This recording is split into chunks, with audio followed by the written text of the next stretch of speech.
Rogers, that takes us back to the original blueprint for what is an effective relationship. There are three core qualities. The first one is empathy. The second one is unconditional positive regard. And the third one is congruence.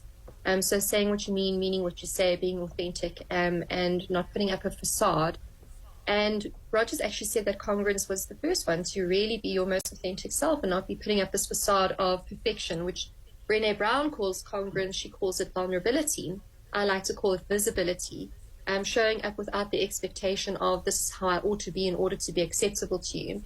So mothers that show up with congruence, that they are their most authentic selves, they're not putting up a front or a facade, that are unjudgmental towards their children, they don't have a conditional acceptance of their children in terms of of loving them.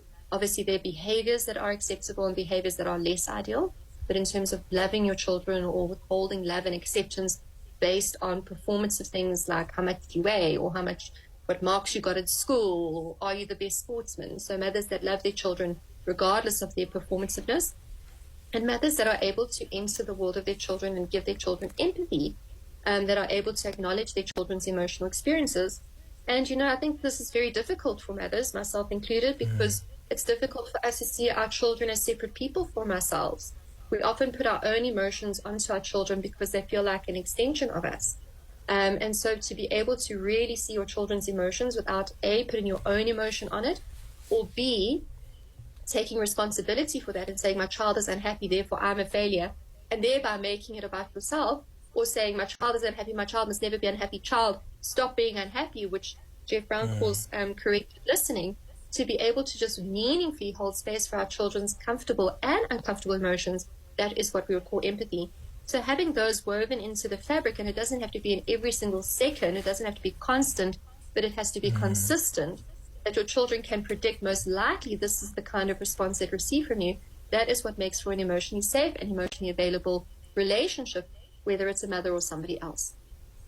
Yeah.